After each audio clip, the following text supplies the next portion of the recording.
আব্বা ডিম সিদ্ধ করলি তো ডিম শক্ত হয়ে যায়, তা পানি সিদ্ধ করলি পানি শক্ত হয় না কেন?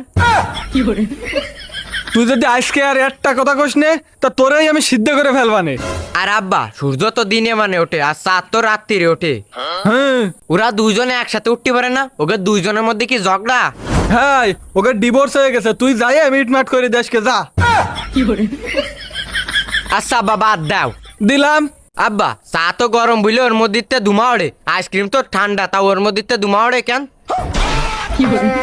আইসক্রিমের মধ্যেই তোর উল্লো কাকা বসে বসে বিড়ি খাচ্ছে। আর আব্বা সাবান দিয়ে হাত ধুলে তো হাত পরিষ্কার হয়।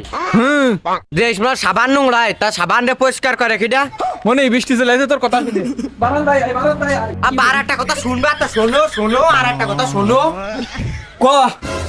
এই যে মশা আমাদের রক্ত খায়, হ্যাঁ, তা আমাদের রক্তের গ্রুপ আর মশার রক্তের গ্রুপ যদি না মেলে তাহলে কি মশার রক্তের গ্রুপ কি পাল্টাই যায়?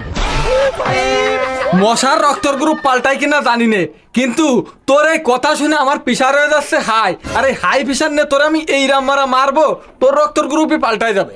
আব্বা এটা লাস্টের প্রশ্ন, আমরা যদি আয়নার সামনে দাঁড়ায় পড়ে কথা কই তাহলে কি আয়না শুনতে পারে? আরে কাইলো আয়না কথা শুনতে পারে না, তুই এত বক বক করলে কিন্তু আমার হাতে তো তোরা কেউ বাঁচাইতে পারবেন না আজকে। আব্বা তুমি এত রাগ করো কেন? তুই যে পরিমাণে আবাল তাবাল প্রশ্ন করতেছিস তা না রাগ করে কি উপায় আছে? আমার মনে আর একটা প্রশ্ন খুব করতেছে করতেছে। আর একটা কথাও তুই শুনে রাখতালি, আমার এই হাত কিন্তু ভালো চলে। তাহলে তো আব্বা আমাকে জেনে শুনে যাওয়ার জন্য আর গাড়ি ভাড়া লাগবেন না। কেন?